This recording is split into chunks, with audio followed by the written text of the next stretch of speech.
Okay, so you're a Christian, you want to set goals, maybe you've tried setting goals, whether it's for your business or for your ministry or just for your life, for your work, whatever it is, and you don't know how to get started because maybe you've tried this before, and as you set goals, you start to run toward whatever those goals are, but in the process, you realize that those things aren't that important, they don't really matter, or in the process, you completely forget that you set goals and they're kind of pushed to the side.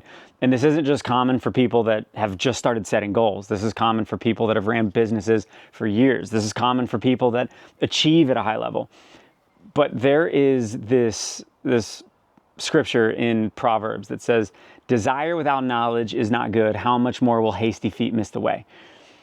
Desire without knowledge is not good. So if I have this burning desire toward something, but we don't have the knowledge of God, we don't have the key to where it is we're supposed to be driving towards, how much more will hasty feet miss the way? And it's this idea of, for me, the scariest thing in this life is not that I won't do things or won't try. The scariest thing is that I would sprint and run my whole life only to find out in the end that I was running in the wrong direction, or God had something for me that I completely missed. And that's the idea. How much more will hasty feet miss the way? So how do we start the goal setting process with the end in mind, with actually understanding where it is that God's calling us to go? And there's this word that it's a Hebrew word. It's nefesh, and it's in the Shema. It's in Deuteronomy 5, in the prayer that Jews and Messianic Jews that they pray multiple times a day. And it's, hear, O Israel, Shema, O Israel, you shall love the Lord your God with all your heart, all your soul, and all your strength.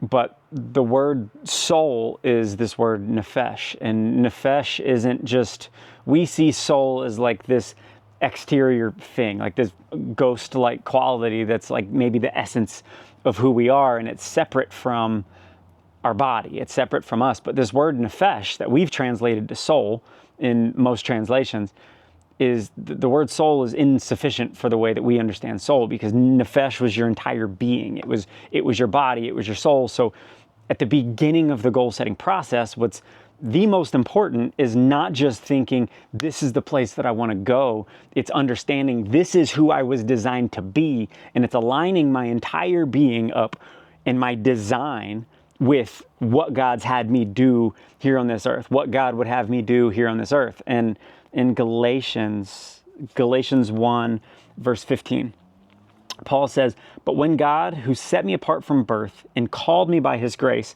was pleased to reveal his Son in me so that I might preach him among the Gentiles. It was, I've been woven together for this specific thing. What is that specific thing? It's to preach among the Gentiles. Well, why is that important? Because now there's an ambition. He uses the word ambition and somewhere else in scripture where he says, my ambition is to preach the gospel to the Gentiles. This is the thing that I'm called to do. And it's important because it defines his yeses and his nos. Now, when people ask him to do random things, he's not torn by every good idea. He has this target in his life that, one, is specific enough to where he has a clear focus, but it's vague and broad and wide, and it has enough scope to where he's never going to retire from it. And it doesn't matter, because whether he's in prison or whether things seem to be going great in the ministry or whether he's dying, it doesn't matter, because he knows what it is that he's designed to do.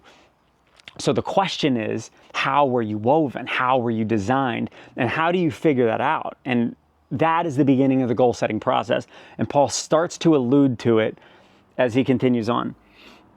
He says, I did not consult any man. Once he figured out what he was designed to do, God knocks him off the donkey, strikes him blind. He says, I did not consult any man.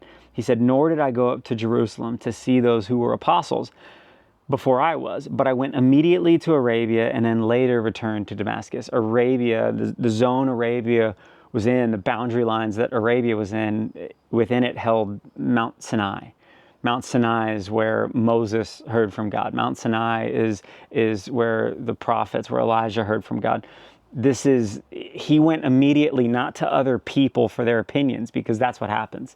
Everybody's putting all of their their own opinion on who we're supposed to be, what we can or can't do. We're constantly taking in media, and it's framing our identity and who we believe we are. But as we start to shed all of that and get it all off of us, if we can get down to the bare essentials and block everything else out, what we'll find is the design in it all. What we'll find is what we're woven together to do, what we were created and designed and knitted together in our mother's womb for. Because if I was designed for a thing, but I'm constantly acting either in opposition or I'm not using that thing properly, then I'm constantly fighting against God. I'm constantly fighting against the way I was designed. So when Jesus says my burden is easy and my yoke is light, we're like, well, I don't feel that.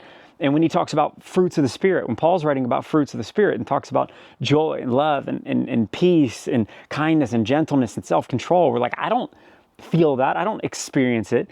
Well, maybe it's because we're constantly going against the grain of the way that we were designed. So in this series, we're going to be digging into this specific topic on goal setting based out of your design.